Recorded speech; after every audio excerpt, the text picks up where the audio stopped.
Afternoon, everyone. Welcome to the Devens Jurisdiction Framework Committee. Today is Wednesday, August 19th, 2026, and this meeting is being held virtually via Zoom and in person in the Select Board Meeting Room in the Town Hall at the 1 Main Street, Air, Mass. Members of the DJFC and members of the public may attend via either method. Town of Air is inviting you to a scheduled Zoom meeting. Join Zoom meeting at meeting ID 978-772-8220. And so I'm going to call the meeting to order. And today, the Town of Air is taking care of the meeting minutes. Okay. All right. Has everyone had a chance to review the meeting minutes that were in the packet from April 8th? Did anybody have any comments or concerns? Just a couple of them. Okay. Yep. So on the second page, it says Devens Jurisdiction Framework discussion. Mr. Catter proposed amending a motion to discontinue, and this is just a typo, I'm sure. Mr. Catter proposed amending a motion to discontinue future discussion about accelerated jurisdiction and instead focus solely on the town resuming local jurisdiction. So it should probably read just disposition, right, rather than the town, because there's four options. And it looks like I'm referring to just the town resuming local jurisdiction, when in fact, if there's four options. So we could just say disposition of the report. Is that okay with you? You understand the point? Yeah. Yes. Okay. And so, and instead focus solely on disposition. Okay. And then one other one, it said Mr. Neal, I think in the next page, page 3, it was talking about Neil Angus. Oh, yep. So that's it. Madam Chair, I have a few as well. Okay. Under new business, I believe Mr. Sweeney's title is Executive Vice President for Devens Operations. I will accept that promotion. You are correct, sir. Wait a minute. What do you? Second item, new Deputy Director of Mass Development. I think Oh, there it is. Okay, I the see. title is incorrect. Okay, so what should it be? Executive Vice President Yeah, for executive Devens Operations. VP.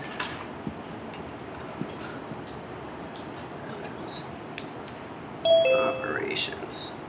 Okay. Okay, and also further down under Devens Future Governance, I did not say Mass Development decided to continue work with the 19-element matrix. Mass Development has never contributed to that. Okay, So so, I don't know what was. all right. Well, you know what? I'll review the tape. How's that? And then type what got said. All right? Yep. And then finally, I believe the motion that was passed included basically that the committee was. Where page are you on? Okay, this would be Bottom of the second page, Victor. under, yes. Okay. Devens Community Updates Meeting. Okay. The very end of the motion, we passed the motion 15-0, but I believe the motion said that the DJFC agreed to that accelerating jurisdiction is not an issue at this time. Okay, so the second bullet, you're talking about the second bullet where a motion was made and passed to discontinue further discussion on accelerated jurisdiction? Is that the Yes. one we're talking about? Regarding Devens Future until after consultant was hired and appointed. Okay, so yeah, so we did take off accelerated jurisdiction. All right, I'll review the tape and go with the wording. Okay? And then finally, under public remarks, it was, I believe it was Mr. Green and not Mr. Sheehan, emphasized the importance of creation of clear and night timeline. Wasn't that Paul Green? I did Yes. wonder who Sheehan was. Yeah. So, yeah.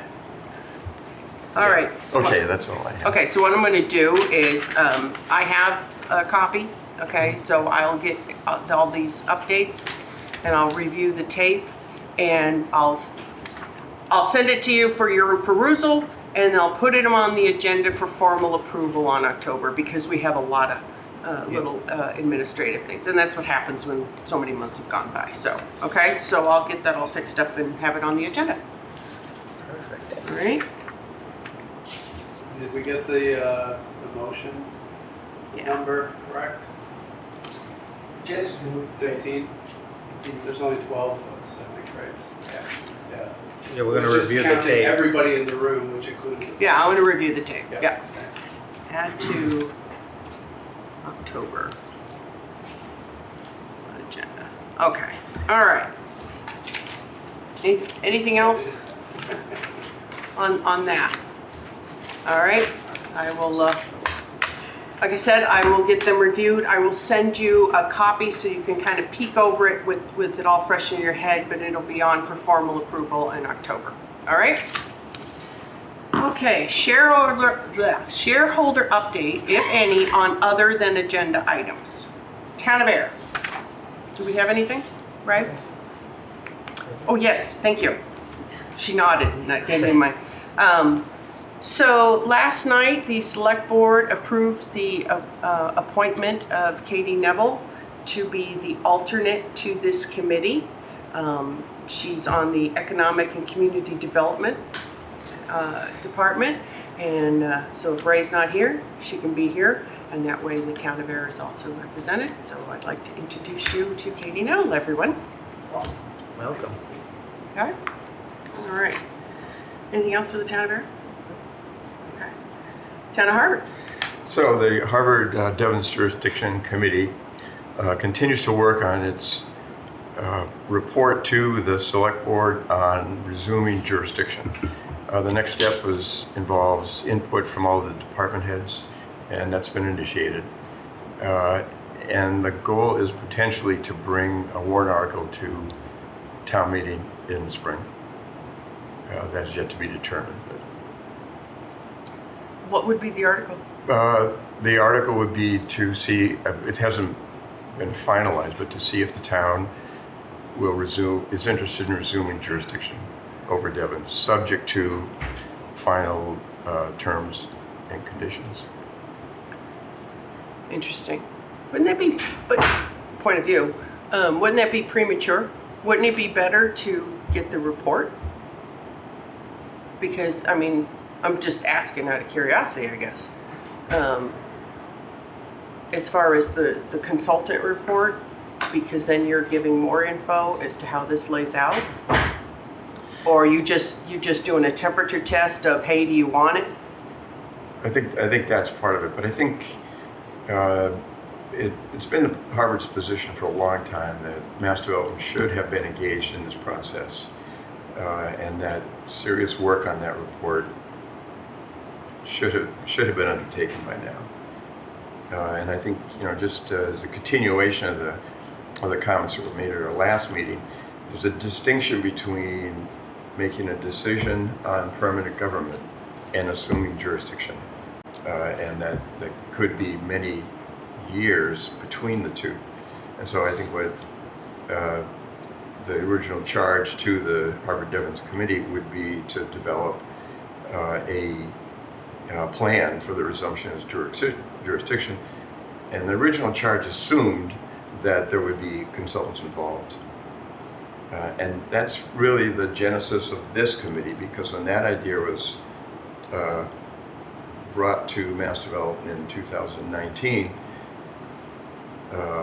the CEO of Mass Development suggested that a committee be formed to do that, and that was this committee. Right. And Mass Development was engaged early on, and then, as we all know, disengaged. True, but that's over now, as far as the disengagement, because we have them back at the table, which is good news. Right. So, and it's greatly appreciated that they're here at the table. So that's what we're up to. Oh, okay, all right. Can I ask one question, clarification, just so we know? So this is to the exclusion of the other three options that this committee agreed to, right? The hybrid, status quo, Devens becomes a town and resumption of town boundaries. So these are gone, and it's your charge now is to find a way to resume jurisdiction. full stop. Accurate? Yes, it's to gather information to see if the town is interested in doing that.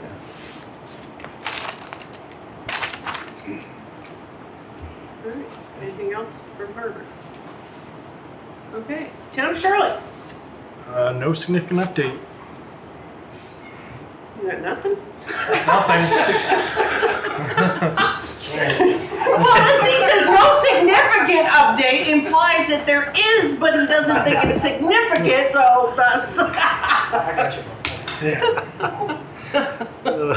Oh, needed to break the tension, you know? All right. So, okay. Devens. Sure, thank you. Hope everybody's having a great summer. I can do this in about 2 minutes. I know we have some guests we want to get to. So, a few updates from Devens. The Devens Committee, which, as you know, are elected representatives, had the opportunity to sit with Senator Eldridge this month at their public meeting. The conversation was productive and covered topics important to residents and to the Commonwealth at large. We all appreciated Senator Eldridge's willingness to answer questions that residents posed. He has accepted an invitation to return in the future to continue the discussion. The Devens Committee is committed to engaging with our legislators and looks forward to speaking with Senator Cronin and Representative Senna again as well. The Devens Education Advisory Committee, the DEAC, which I think just met today in this room with our partners in the towns, interfaces with stakeholders on issues impacting our longstanding partnership with Harvard School District to educate Devens children. Most of the committee are recently elected and have young children that will be at school age before long. Dorinda, as you know, is our lead there, and she's the chair of the Devens Education Advisory Committee, and she is very well engaged. And Marissa Rivera is also on the DEAC now, and she was my second at the DTFC. They're committed to making sure that Devens students and their families receive the highest level of educational support.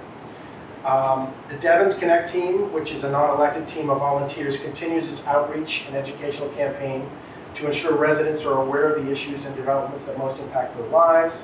Most households have opted in to receive communication from Devens Connect, and we are in full support of both the Devens Committee and the DEAC and assist them with outreach when it is requested. Almost done. We welcome our new team members at Mass Development to include Michael Sweeney, who joins us today, as well as his larger team, whom we met with at the well-attended residents barbecue that Mass Development organized. I will speak now briefly about housing on Devens, which appropriately is not coupled with discussions on future jurisdiction. We were encouraged by and supportive of the recently proposed revision of the Supertown meeting format, allowing for one meeting where the towns and Devens residents could cast votes on proposed zoning changes at Devens. We supported this new format because it ensured each individual vote was weighted equally. Ultimately, the legislature decided to keep the existing Supertown meeting format at the request of the towns, which is understandable. This topic is timely because of the recently completed engineering survey of Vicksburg Square. For 3 decades, Vicksburg Square has remained vacant. As you will see today, because of this, significant portions of the structure are becoming unsalvageable. And this progressive decay will only accelerate if Vicksburg Square, also known as the Innovation and Technology Center, are not rezoned.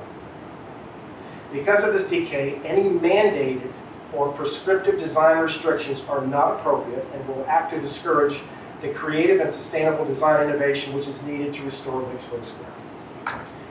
We all have a unique opportunity over the next few months to reduce the generational impact of housing insecurity, while at the same time preserving one of the most recognized symbols of what was Fort Devens is now Devens. We trust that the town's leadership will provide the much needed public support for this worthy event. Thank you. Any comments, questions? So just on the topic of Supertown meeting, I've made it very clear to my town that we have a pending Supertown meeting. That's all the info that I could accurately give last night.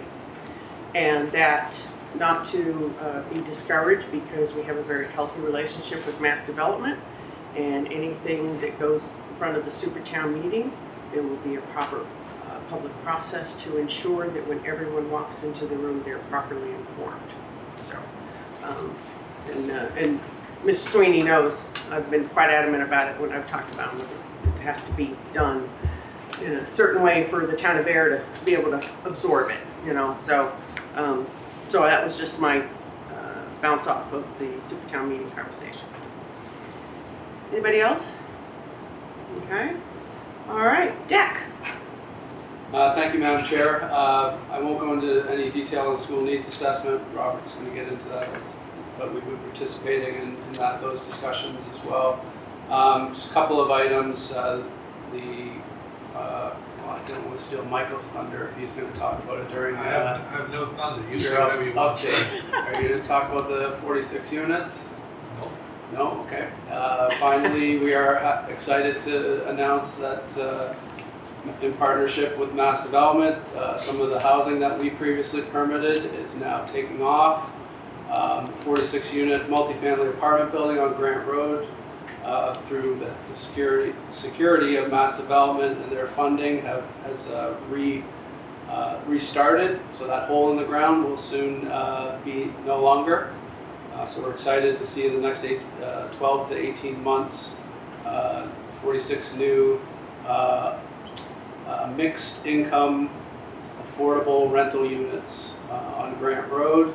In addition, we have permitted, just issued 4 new building permits for 4 of the 12 units that we approved of reframes modular housing on Adams Circle.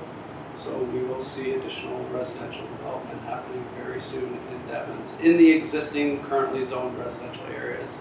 And these are not above the housing cap that was eliminated. These units actually bring us up to the 282 that was previously the cap, which has now been eliminated.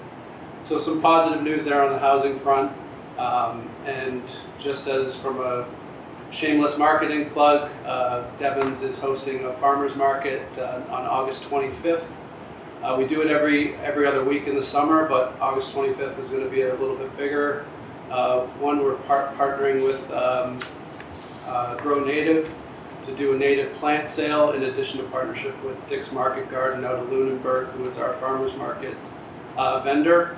We have food, fun, and games, so we encourage everybody to stop by. It's from 11:30 to 2 p.m. on Rogers Field, right across from the fire station, old fire station. That's it. I'm sure. Yeah, excellent. Any comments, questions? All right, Mass Development. The only thing I had, Neil stole my thunder. I knew it. I knew you were just afraid to tell them, I am just really discombobulated with this.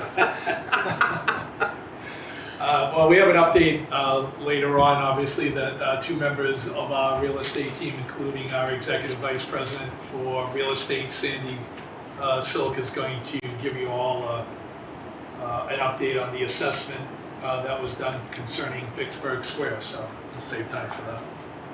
Okay, great. All right, well then, moving along. Next up, Mr. Pomprian, school needs assessment.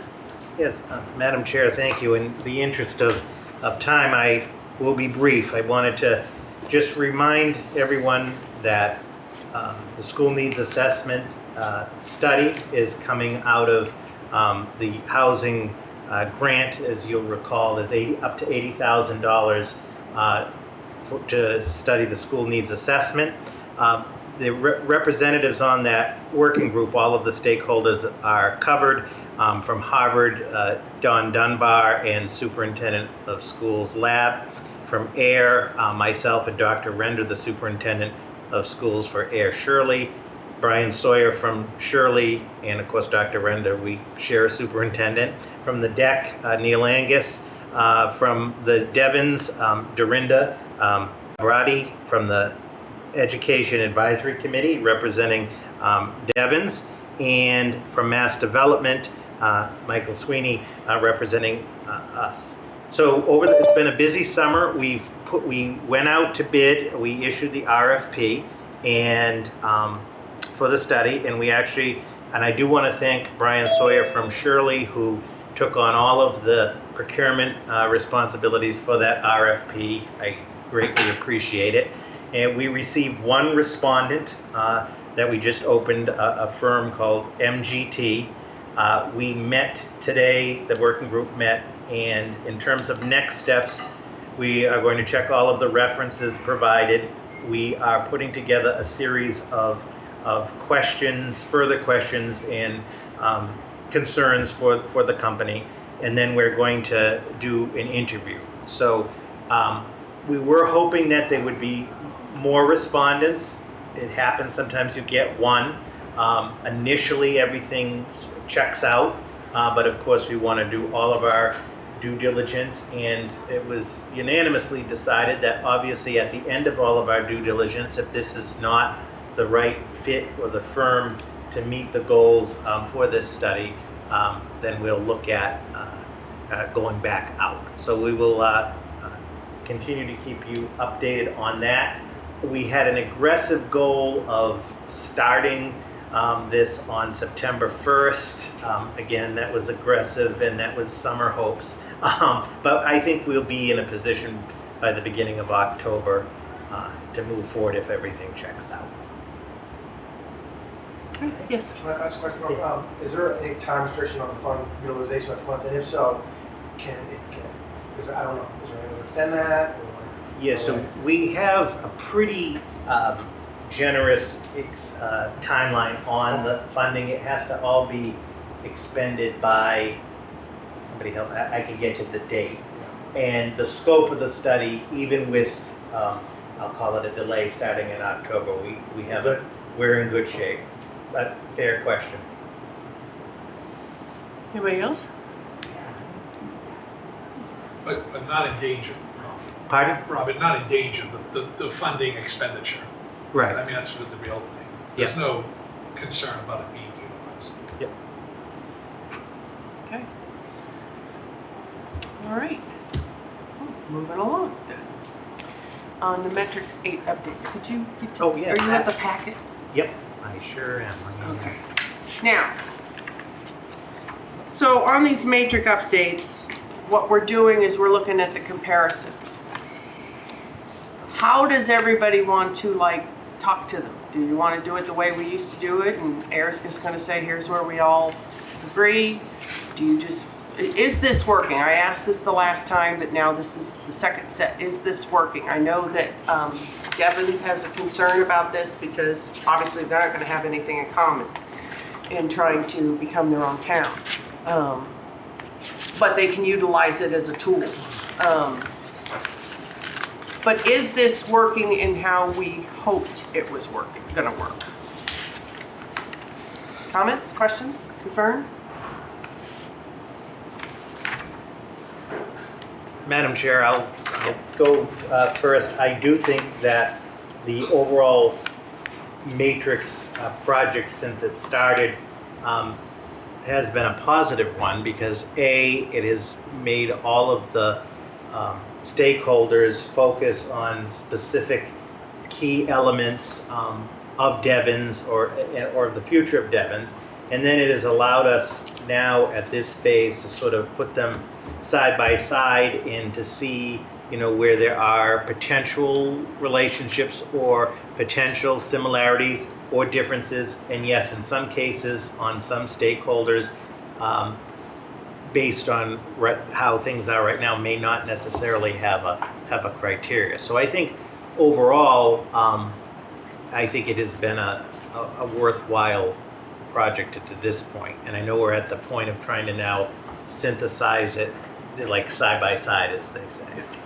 Well, the ultimate purpose of this too, as we've discussed, is that, when it comes time to finally get the consultant, we're kind of handing over something saying this is kind of what we have gotten done, and so that they can have a starting point. Okay. So are we, Ray, did you want to talk on some of this on air, and then we'll go to the rest? Yeah, that'd be great. Through the chair. We didn't do this for the first 3 matrices that we were assigned. So for the second batch, instead of doing a narrative, we tested out a table format.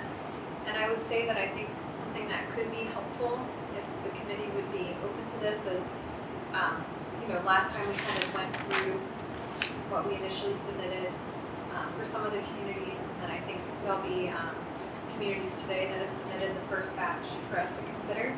But some sort of communication so that we could try to cooperatively produce a table or something like that, I could see being helpful. Just because, again, this is air looking at what everyone's written and putting it in a table format. And then you guys are all then writing your analysis, but I don't know how we integrate that into one document, if that's something that the committee would like to see, or do we just continue this separate approach where we each do the same homework assignment and then compare what we put together and then keep moving forward. So the question is, do we try to produce a cohesive document that where we all cooperatively list out the agreeances and differences, or do we continue with this approach of we each submit our own interpretation?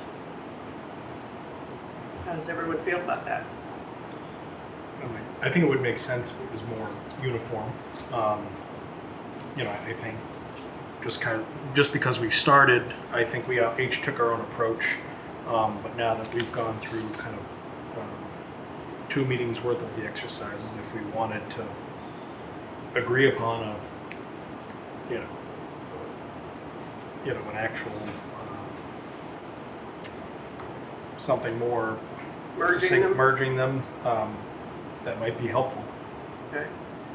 And who do we want to have merging them, and how do we do that? You do a shared drive Excel sheet. Everyone has access to it at the same time. Okay. And you can see updates. Yeah, that sounds good. Would we, just a quick question, are we going to be able to set up a shared drive so that all of us can have access? Because it would probably be via Outlook or something? It should be able to. Okay. Surely we can, but a town that has more modern Word can. And we Okay. All right. we should be able to set up. Okay. That sounds like a good idea. Because then you'll see live updates when someone's in there typing, changing things. Yeah. Okay. Yeah. So, Madam Chair, I'm just wondering how that would be organized, or who would kind of oversee it, right? Because the way I look at it, the first part of this matrix was just gathering facts, right? And now we're starting to interpret, like, where is there commonality, where are there commonalities and differences, and it's subjective because what I think is common is maybe different from what Logan thinks is common. So, it makes it a little more difficult. That's a valid point. I agree with Ray that we are all kind of doing this in our own thing. You can see Ray's done a table. A couple other people did tables. I just did bullet points. So we're starting to get into a, messy area.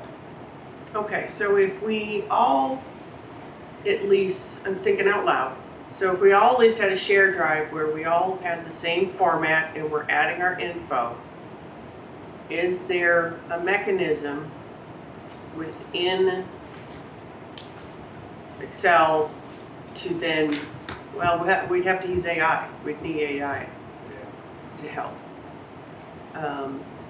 which can be tricky. All right, so here's my suggestion, subject to everybody's approval. Creating the shared drive and at least putting everything in the one place, which might make it easier for everybody. And then we kind of think through how we're going to do the actual merging as to how that's going to work. I think it's going to have to be, Ray might have an idea. Well, and we don't have to attempt to integrate. It's just that, just the thought we could always just provide it, all of our individual submittals to the consultant. But if we collectively agree to what has been written, that to me would speak waves to a future entity. Like, wow, they came together and these are kind of the similarities and differences that they've cooperatively agreed to. but perhaps continuing as is a good model too. That's just something I was thinking about. No, I as think it's a great thought. I think it's a great thought. But I think Neil's also brought up an interesting point. So, Well, Brian? if they remain separate but just in the same format. So for instance, AIR has a table format which just seems, I did more of a, just a narrative format. Mhm. And so reading them, they're slightly different on how you interpret them. Now, I think they could stay separate, but if we agreed upon, okay, we're going to do if we decide that a table format is the format that we'd like to move forward with, then I can easily, decide either going forward or even retroactively putting mine into that same table format. So even if you're looking at each stakeholder individually, you're looking at them kind of in a uniform format. So I personally hate tables. I hate the table format in Word. So that's just me, because I was having a heck of a time even just trying to get this to print to PDF because the table keeps moving. So I'm an Excel person, so I don't know if that works better, but I leave it all up to you on that. As far as the format, that's easy. That's easy to be corrected as far as that goes. Because when it comes time to have a consultant, that can be prettied up to hand it to the consultant in a better format. So, I'd be willing to help do that too. So, yeah. Thanks, Patrick. So, to be clear about our position from the Devens residents' perspective, the last meeting we had, the motion was brought forth at the recommendation of my constituency because there was a feeling, reading the papers, that some towns had a sole focus on the zoning jurisdiction, to the exclusion of the 4 options. Devens becomes a town, no order, hybrid, all that stuff. Right. And we were, correct me if I'm wrong, we were assured that that's not what's the intention. That's not what this committee's doing. Okay. No. But now we hear from one of the committee members, and I know Mrs. Rediger did say that there's the town of Harvard hat, HGTC hat, and the DJFC hat. But now we hear from my esteemed colleague from Harvard that the position is the reacquisition of Devens full stop with the endorsement of the Board of Selectmen. Is that accurate? So that concern that we still have, and I'm not saying you can't do that, that's your right, but that takes us back another 4 months where my constituencies out and look at this meeting and say, we told you. And so from our standpoint, this may be, we want to be real clear before we engage on this exercise. We're not going to preclude you all from doing it, but that for me, I can tell when I'm going to hear my client. Well, I think so that's why I was kind of asking questions of Harvard, because I'm curious in regarding that, what if you guys say no? What does that mean? What does that mean on this committee? That Harvard's going to bow out of the discussion, and then if it was decided, the state decided that jurisdiction would go back, you've all bowed out and surely inherit your land? So that's kind of in my head. Like, what are we thinking? Because I don't live in Harvard, so that's why I think differently. But we can't tell a town what they can or cannot ask of their people. I agree. But this committee is sole purpose of, we have to find, and I've said this from the beginning, we have to find the best way forward for the majority. And that there's going to be people that are very happy, there's going to be people that are very upset, and there are going to be people that just go, what happened? That's the reality. But our job is to do our best. So that kind of brings up some thoughts. This committee, in my opinion, and I don't know how to do it, so don't get mad at what I'm saying, just listen to what I'm trying to say at least.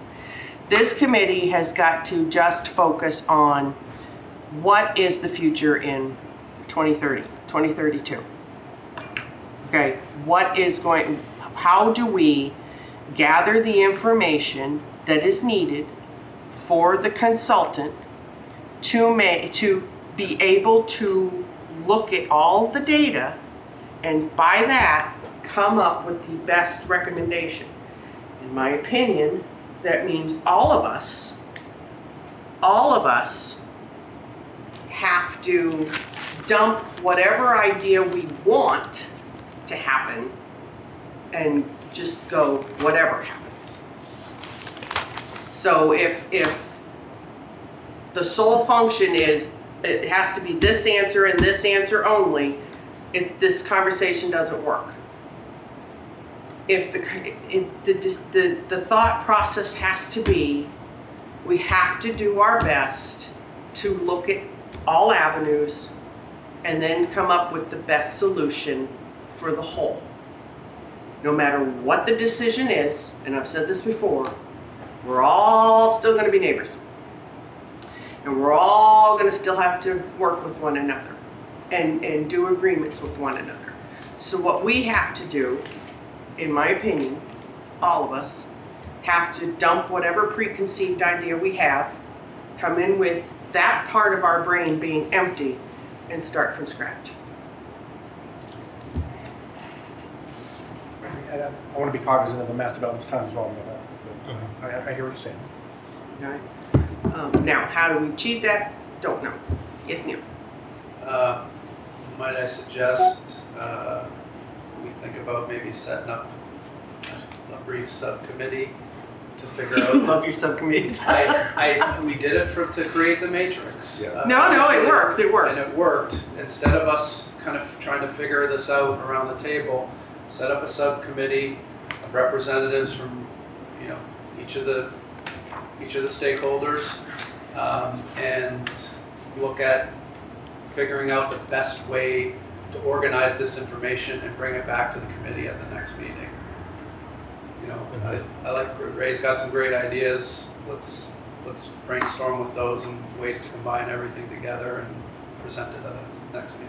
I think that sounds good. Or the following meeting. I don't know how long it will take to convene a subcommittee, but I'm happy to participate in that. Yeah, that sounds a good idea. Yes. Just to be clear, through the chair, the mandate or the charge to the Harvard-Devens Jurisdiction Committee predates the formation of this committee. True. And it was to develop a plan for Harvard resuming jurisdiction over its portion. And the work of this committee, we divided into 19 areas where we all approached it from our own perspective. Mm-hmm. The next step which Harvard is engaged in now is to provide more detail to that and to expand it. Mm-hmm. For instance, now instead of 19 different areas, there are 39 departments, boards, commissions, committees in the town of Harvard that run the town. So each of them is being asked to contribute to the work, and they have the benefit of the work that this committee has done Mm-hmm. in doing that. So we're just proceeding on a path. Where it ultimately ends is unknown. And I think that the other stakeholders have taken that first step and worked to develop the matrix, and now it needs to be expanded.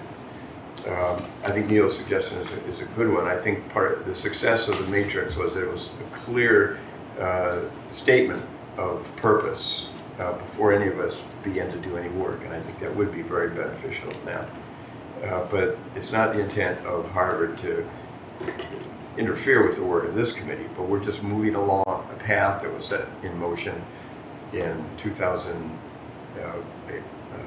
Was it a ballot question, or not a ballot? It was a referendum question on a ballot that established the committee and the work of the committee. And we're moving forward along that path. Again, not in contradiction to the work this committee has done. And that I think we were just confused by what you said. I think that's what happened. We understand that you're restricted by your charter, but maybe that charter needs to change. The UCTC. Well, no offense, but that conversation will have to go offline. So let's go back to the question that was brought forward, which I think has some merit, is forming a subcommittee. So how does everyone feel about forming this subcommittee? Okay. All right. I think it's a great idea. Okay, thank you. Yes. Madam Chair, I would make a motion that the committee authorizes the creation of a subcommittee charged with reviewing and developing recommendations to the Framework Committee to organize this information with one representative from each stakeholder. Seconded. Any further discussion? All right, all those in favor? Aye. All those opposed? Hearing none, we're going to form a subcommittee. Now, to get it started, I'm going to kind of lean to Neil and Ray at the moment, as far as just kind of some point of contact to help get this formed. And then once you've got it formed and you have your first meeting, you can decide who's going to be the point of contact for it or whatever, however you want to lay it out. And then I suppose anybody we need at least one person. Yep. I can volunteer for sure. Okay. All right. Ray, you want to cover Eric? Myself or Jim Geller will do. Okay. All right. I'll cover Harvard. Okay. All right. So. Don, do you want me to take it? Because you've got your hands full. If you Right? want it, if you want it. I'm happy to take it. Whatever you prefer. I'd rather have you sort of be able to go marshal everything that we need for town meeting. All right. All right. So I think Susan Mary is going to be the Susan. representative for her. So, so we'll leave it up to you guys to, get it formed, have your first meeting, and, in October, you can at least tell us when your next meeting is, or if you had a meeting. How's that sound? Okay? Sounds good. All right. Sounds good. All right. If there's nothing else on that subject, we'll move to the Vicksburg Square presentation. Mr. Sweeney. Thank you so much. Good to see everyone again. As I mentioned, we have three great members of our team who are remote today. I know most of you have met them previously. Sandy Silk is our EVP of Real Estate and intimately involved in Devens, as are both of her colleagues. Many of you, I think, again, know them. Eric's been with us for a while, and Esam has also. Sandy joined, I think, about a month prior to myself joining down here at Devens. And as part of the previous working group, there was a request for a new assessment or an updated assessment of the building commissions at Vicksburg Square. So Sandy, I'll throw it over to you and colleagues from Mass Development that you have with you today. Great. Thanks so much, Michael. It's a pleasure to be here with all of you. And we are pleased to share the results of the building conditions assessments that were done at Vicksburg Square and the BOQ buildings. As Michael noted, these were done as a result of the housing working group that finished its work about maybe a year ago. And this work was funded through EOHLC through a grant. I'm going to pass off to Eric Hoganson, who has really led the charge on this effort to walk you through our findings. And we're happy to take questions at the end. Awesome. Thank you, Sandy, Madam Chair, members of the committee. I'm happy to share my own screen if that's better. You have the up-to-date presentation, so whatever is best, happy to do. I think we have to change control over here, and probably wouldn't be a good idea. We've been known to blow things up. Totally fine. So, Eric, this is Robert. Eric, you just tell me what you need and I'll ban the slides. Perfect. Thank you so much. We'll start here. Just a little outline of today's presentation. There's a bit of background. I'm sure most of you will be very familiar with the information, but just wanted to level set the group's understanding about the background of the study, its origins, the buildings themselves, and then proceed into our anticipated next steps. Next slide, please.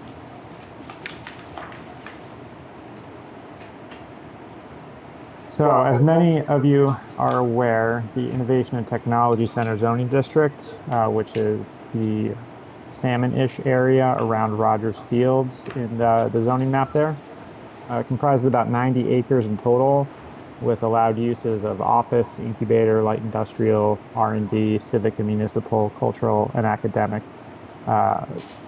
Prohibited uses include, as many are aware, residential, but also hotel, retail, and heavy industrial uses. Next slide, please. Vicksburg Square itself, shown here just to orient everybody. The foreground is Rogers Field with Buena Vista Street. And then toward the rear of the buildings is Antietam and the now recreational fields there. Vicksburg Square itself covers approximately 20 acres, and there are 7 buildings, 4 of which constitute the quadrangle and are what most people vision when they think of Vicksburg Square. And they were the 4 that were the subject of this study: Allen, Knox, Revere, and Hale Halls. They're all Georgian revival structures, and they were constructed from the late 1920s through the 1930s, and are all contributing resources to the historic district in which they sit. Next slide, please. Just to provide a quick overview of each individual building, so everybody is familiar with them as we talk about the varying conditions within them. Allen Hall, which is highlighted there on the screen, that's the largest of the four halls, covers more than 113,000 square feet. Was originally built in 1929 as regimental barracks for 399 soldiers. Again, you can see Antietam behind it, the slightly lower elevation. The building itself was mothballed in the mid-90s when the base was closed. Next slide, please. Knox Hall, also constructed in 1929. It was originally the second cantonment hospital. It's a approximately 72,000 square foot building and has a very spacious 23,000 square foot basement. Similar to Allen Hall, it was mothballed in the mid-90s as well. Next slide, please. Revere Hall, which fronts on Rogers Field, totals more than 111,000 square feet.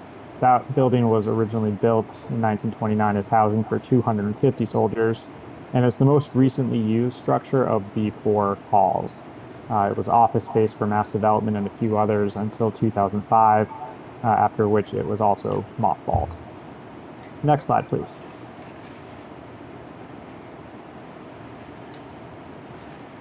Hale Hall is the newest of the 4 halls. It opened in 1940 as housing for up to 500 soldiers, but it, like the other halls, has been mothballed since the mid-1990s.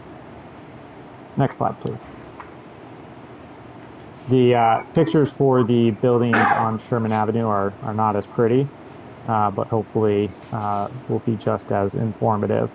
The study for the building conditions also looked at these buildings, which are the Bachelor Officer Quarters, or the BOQs.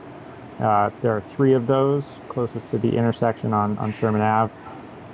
And they range in size from 10,000 to 17,000 square feet, but are all fairly identical in their style. They were built in 1963 and have been closed to the public for quite some time.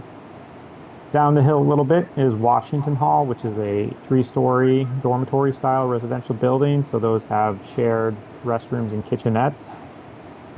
It totals about 24,000 square feet, and that building has also been closed for quite some time.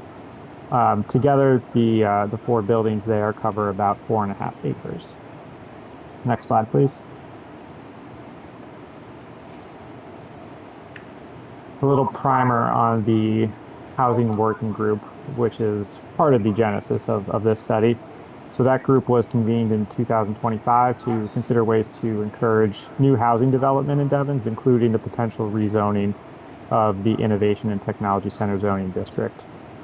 The Housing Working Group unanimously recommended that residential uses be permitted in the ITC, and also recommended that a number of studies be done, including these updated building condition reports for Vicksburg Square and other buildings, among a couple of others. As some have mentioned, the funding for these studies was provided by EOHLC, just like the school needs assessments. For context, the most recent reports on Vicksburg Square for their building conditions were done in 2017, but with the passage of time, didn't expect that those reports would be reflective of the existing conditions today, and certainly not a reliable cost estimate for any necessary work. Next slide, please. So for this study, we engaged a consultant team led by Icon Architecture, who completed the 2017 study, along with Lim Consultants, F&O plus an O'Neill, and Myakota Consulting. The scope of the studies included structural systems and stability, the exterior envelope of each building, hazardous materials testing, and cost estimates for abatement, stabilization, and demolition of each structure. This was not a study about adaptive reuse or renovation or any study that would need to be a part of such studies. Things like mechanical, electrical, or plumbing system assessments, accessibility and code requirements, fire protection, so on. Stabilization for the purposes of this study really only means making the buildings structurally sound and with a secured building envelope. There's a bit more detail on what's included in the cost estimates on the slide. And then please also just be sure to note that these estimates don't include design fees, soft costs, or anything beyond the actual structure, building envelope, and abatement. Next slide, please. The study's key findings determined that the total estimated abatement and stabilization costs for all the buildings, so that's 8 buildings in total, is approximately $44 million. About $9.5 million of that is for the abatement of asbestos and the presumed PCBs there. Approximately 40% of that cost is for Allen Hall alone. Allen Hall being the one, the oldest hall that overlooks Antietam. That's in imminent danger of further deterioration that could dramatically increase the cost to address the building conditions. Revere and Knox Hall, which are the second and third buildings that I introduced, they're in similar conditions to each other, also with significant levels of deterioration. Next slide, please.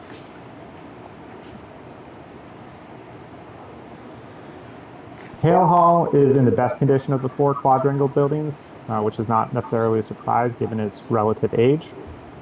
And then the buildings on Sherman Avenue, again, the BOQs in Washington Hall, they are stable, but they do require meaningful investment. You can see in this picture here the unbraced chimney at Washington Hall. I have a few more photos to show you just to illustrate the conditions of these buildings. But as we go through, just thinking about stabilization again would be required for any sort of adaptive reuse or renovation, but are costs well beyond the scope of stabilization itself. So this slide here, a few pictures of Vicksburg Square, the different halls there. Clockwise from the top left, you have deteriorated concrete beams and slabs at Knox Hall. Then you have top right, falling frame in the porches at Revere. Bottom right are deteriorated roof joists in Hale Hall. And then the bottom left finally is deteriorated beams and exposed slabs in Allen Hall. Next slide, please. Photos from the Sherman Ave buildings, which again, not terrific, but markedly different from the conditions at Vicksburg Square. The top left, you can see the wooden trusses of the BOQs, which are generally in good condition. To the right of those, there's a typical condition of the pipe trench system in the BOQs. Bottom right is the roof of Washington Hall, which is well past its useful life, but relatively stable. And then the bottom left is the damaged exterior wall system at Washington Hall. A little bit hard to make out, but if you do zoom into that photo, not recommending you do that, but later when you're looking at this individually, the measuring tape there shows about a 4.5-inch section that you can insert that measuring tape into. So certainly not a perfect exterior wall system. Next slide, please.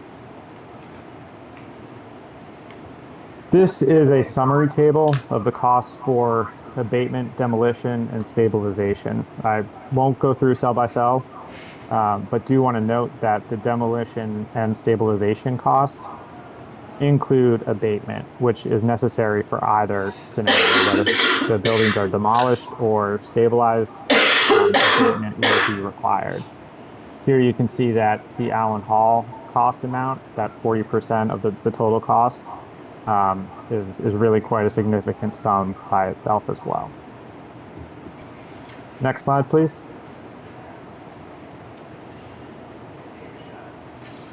I mentioned a little earlier about the potential for the significant increase in the escalation of these costs, but in the past 9 years since the Vicksburg Square buildings were last looked at, you can see how different the conditions are when you compare the two condition reports. In 2017, even Allen Hall was characterized as mostly fair. The structural members were in good or fair condition across each of the halls.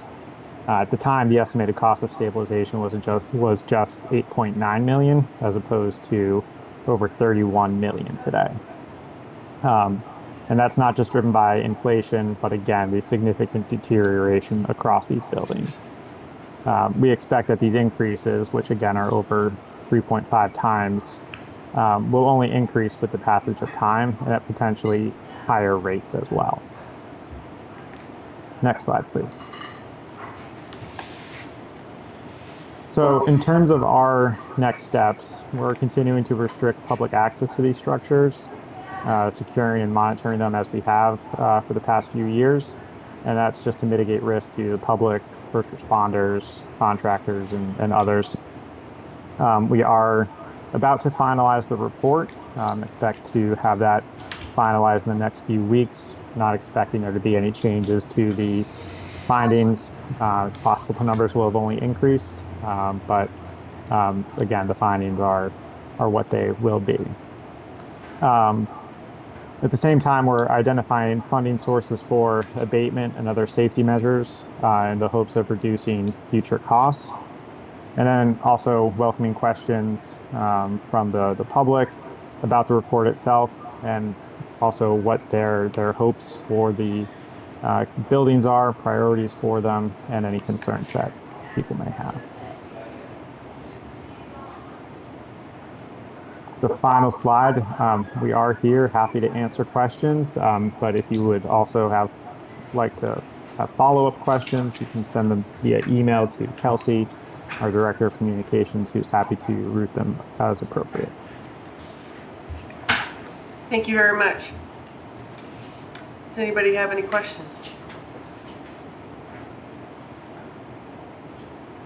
Oh, I think you've stunned us. Janice, I have a question. Susan Mary from Harvard. Yeah. The biggest question I get from people when I talk about Vicksburg Square is what about the historic aspect of the buildings, if it's possible to demolish them or not? So within the historic district, obviously they're contributing resources, and the preference is for preservation. We haven't gotten very far down the path on what the necessary pathways for the alternatives are, but I think that's something that when decisions need to be made will be factored into it. Thank you. And just to be clear, there is a formal process that would need to go through for any of those buildings to be demolished, including at the deck, right, Neil? Yeah. And also the Commonwealth too, at a minimum. Yeah, the Devens Enterprise Commission is the local historic district commission for the Devens Regional Enterprise Zone. We do have a partnership with Mass Historic, so we collaborate with them. So it's not Mass Development's ultimate decision to tear those down. There is a process that has to go through. So. And that would include, I would assume, like public hearings, things like that? Correct, yeah. Public meetings, the DEC acting as the local historic commission, as well as Mass Historic. Okay. Paul, you had a question? Yeah, Adam, Madam Chairwoman. I would submit that at any public session, speaking as a citizen, as somebody who's monitored this process all along, Mass Development has been the owner of these buildings since April 1st, 1996, which is the day after the base closed. You paid $17 million to acquire the property from the Army. Any presentation by any Mass Development employee on the condition of these buildings should admit that Mass Development owned these buildings for 30 years while they decayed. This is on Mass Development. Just in goodwill and being honest with the citizens of the Commonwealth. Thank you. So I just want to address that quickly. I'm unaware if at any time Mass Development has denied ownership of these buildings, but just to clarify for the record, there's no inaccurate statement that the gentleman just made that I'm aware of. I didn't mean to imply. Mass Development does own the properties, to my knowledge, so just to be very clear about that. Well, my only comment, I guess, is, you know, we try to treat something as historical and we never seem to fix it, but at the same time, it's hard to fix it because of all your money, and then you've got to go put the money someplace else. So, they were beautiful buildings at one time. So, okay, yes, Victor. Yeah, through the chair, a question. Given the trajectory of deterioration of those buildings, is there or should there be kind of a drop dead date when either to go for renovation or a demolition? I mean, is that something the consultants will weigh in on? You know, I'll take a stab at that. There certainly hasn't been a drop dead date established. But speaking for myself, I certainly agree with you in the general thought. I think particularly one of the buildings that Eric highlighted, you know, from the report, there's certainly concern regarding the building from a number of fronts. Including if parts of it were to collapse, that there would be a significant escalation in the remediation for the obvious reasons, because there would be much more material that would then be deemed to be contaminated. On a personal front, in my involvement at Devens, I am also just very concerned from a public safety standpoint. I mean, anyone familiar with Massachusetts history is certainly aware that there's been other buildings in the Commonwealth where, you know, firefighters and others were told do not go, but if there's a fire and they think there's someone in those buildings, they're going to go in those buildings. And so there's a safety issue, there's a mitigation issue, and there's a cost issue. So while there hasn't been a firm drop dead date put on, I know it's on the top of the list of things that Sandy is working on regarding those bullet point items that Eric mentioned towards the end about what funding's available, and others in the Commonwealth, including, not putting them on the spot, but just, I know we have Pat Field with us. The Secretary's office is very aware of it, as are some of the other elected officials that were mentioned earlier today. And I know people are actively looking for funding, as is Mass Development. So I think part of the answer, Victor, will also just, unfortunately, as it always does with many things in life, is going to depend on funding sources and how fast that funding can get secured, and then what can be done. Important to note, though, as Neil mentioned also, you know, there's a process tied to this that can be lengthy, that has to go through before any kind of demolition does take place. But I just want to assure you, there is urgency on the agency's part with Sandy being here and with myself being here to try to address the situation as rapidly as possible. I think it's an issue in terms of future planning, because if it's net 200 or 300 units of housing, there's got to be a point at which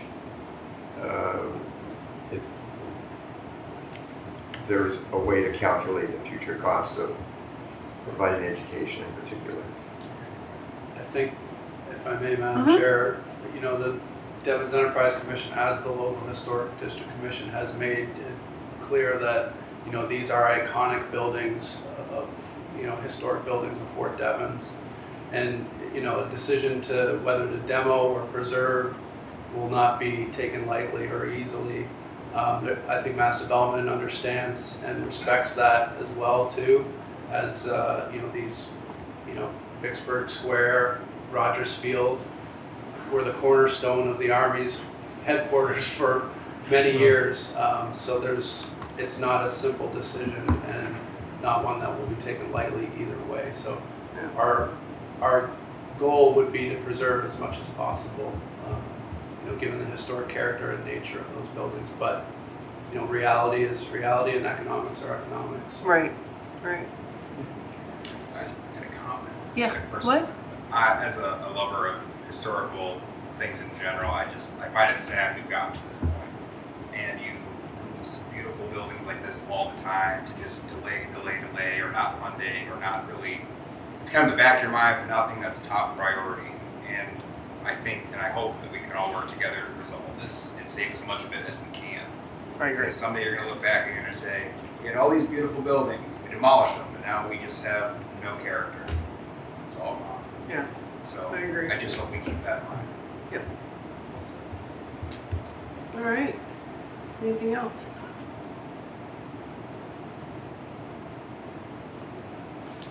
Okay, well, thank you very much. It's greatly appreciated getting this information. Appreciate everyone who worked on this.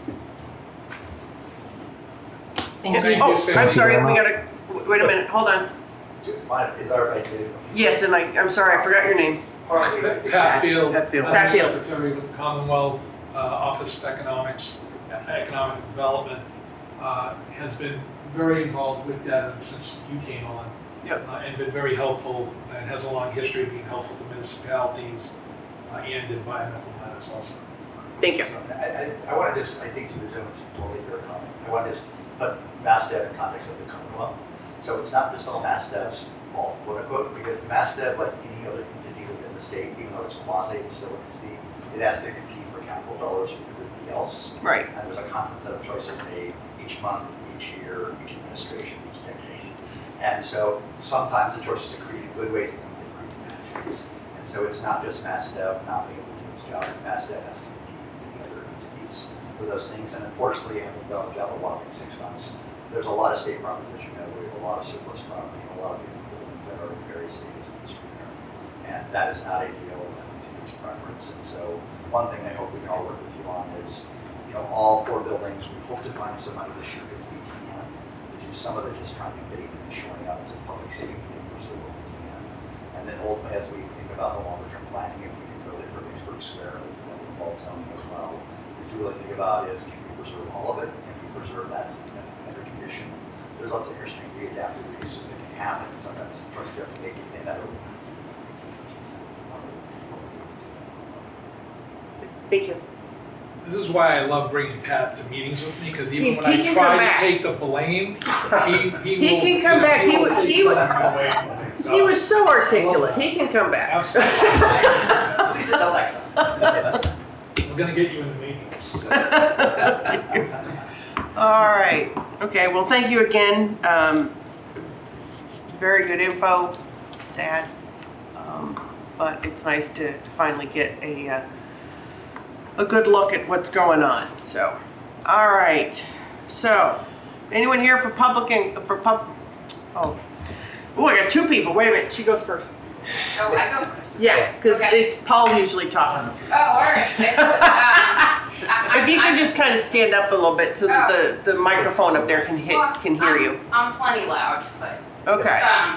I'm Amy McCoy, and I'm an Air resident, and I have 2 questions today. I'm sure they can't be answered today, but I'm hoping to get some answers. One is about Moorfield, and I wanted to know if there is a mechanism in this process that would allow Moorfield to be separated from the jurisdiction process that you are all going through. I don't know if there's a mechanism for that, but that's my first question. And then my second question is, I was at a walkthrough for the senior center in Air. It was the MEPA walkthrough, and I was speaking with Ken Diskin, and he said the conversation was talking about bringing power to the spot, and in that conversation, he said that FAA still has jurisdiction over Moore Field. And so my question with that is, what is that jurisdiction and how does that impact disposition if FAA still has some form of jurisdiction over Moore Field? So those are my two for today. I don't think I know you won't have the answers for me today, but those, I wanted to put those on the table. Robert.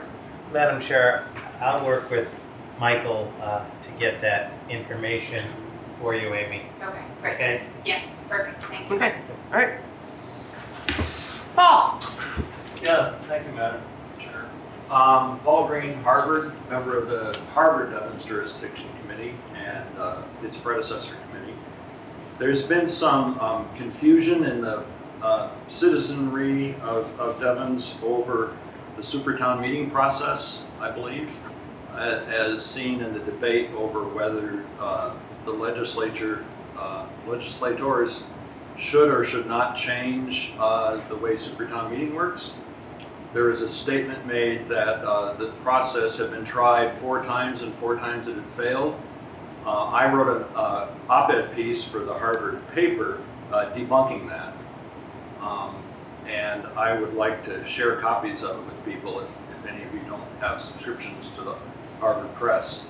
I also have a 118-page PDF. No. Which You're I am not not reading it. prepared to hand out, which I will happily email to you. You're not reading it. You're not reading it. Which has all of the minutes from all of the town annual reports for all of the votes at Supertown meeting. There have Okay, been but 5 just out of votes. curiosity, what does that have to do with this committee? Because some of the people on this committee, I believe, have been promulgating misinformation. I'm not saying they're doing it deliberately, but it's a byproduct. And I think it's important for people on this committee to help me and other concerned citizens make sure that facts are facts. We are not living in a universe of alternative facts, okay? Basically, the Supertown meetings have 5 votes, as we know, right? The 3 towns, the DEC, and Mass Development. 3 of those parties have always voted yes every single time. 2 of them, Hare and Harvard, have occasionally voted no. And I have handouts explaining all of that. Okay. The second thing I will say, that's all I'm going to say on that. The second thing I will say is, as I've mentioned before, I would like to see this committee set up a timeline for itself. Have some goals, have some intermediate steps. Otherwise, this is just going to drag out. And at the point where you need to do the report and give it to the legislature, that's a 2-year cycle, okay? The legislature works on a 2-year basis. Stuff goes in on January of an odd year, and they play with it for 2 years, and then they start it all over again. And so this is not, you can't just look at it and say, oh, we've got 5 or 6 or 7 years. No, you've got like 3 or 4 2-year cycles that you have to hit, and you want to hit it at the beginning of their cycle. So, and time's going short. Thank you, everybody. So just for the Supertown meeting, it's not changed. That's been put to bed. So, and it has nothing to do with this committee, okay? We can talk about it as far as, hey, we know when's coming up. If one comes up, it can certainly be discussed here to help the public know, but it is not of jurisdiction of this committee, Supertown meeting, okay? Regarding goals, I disagree. I think we do have some goals because that's what we're doing as far as these matrix and everything. I do agree with the fact that, yes, we are getting smaller time and a good consultant, I would think, would need maybe 2 years to create the report that then it's got to get sent. So I'm going to put Mass Development a little bit on the spot because in the past we've been told, no, we're not coming back, to do that report for a few more years. And I know I personally have said we kind of need to get that consultant a little bit sooner so that we can get the report to the state at a time. So I think that we are moving along pretty well as far as that goes. And I do think that, we are coming to, it is on the horizon of, we're going to have to get that consultant to start pulling everything together so that we can get the report to the state at the appropriate time. So, okay, any other questions? I did forget to say one thing, which is that in my view, the towns do not need legislation to resume jurisdiction. We will get jurisdiction back when Mass Development's mandate expires. What we need legislation for is to decide how we're going to manage the shared resources, the utilities, the water, the sewer, that sort of thing. Thank you. Okay. Is there anything else? All right. All right, so items for the next meeting agenda. The matrix updates will be DPW services, unified permitting, zoning, land use. We will also be hopefully getting some type of an update from the newly formed subcommittee, which the update could simply be, we've talked about meeting. Okay, let's be honest, because our next meeting is on October 14th. The meeting minutes from 8 April will also be on the October agenda. I will work on those and try to get them to you just for a quick perusal. Yes? Madam Chair, would it make sense to put these additional updates on hold until we figure out the best method for reporting on these? What do people think? I just don't want to Not a bad idea. Information and then we decide on a different Yeah. pathway and Yeah. we got to go back and recreate the wheel. How does the subcommittee members agree? You feel? Makes sense. Yeah. Okay, all right, so I'm going to take that off. So it would be an update from us. Just an update from the subcommittee. Subcommittee update. Okay.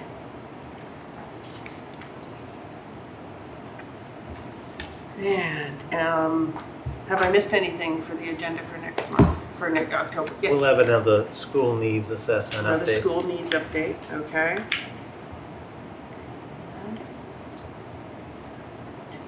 Okay, anything else? All right, if there's no other business, Move to adjourn. Second. all those in favor? Aye. Anyone opposed? All right, chair says aye. Good night, everyone.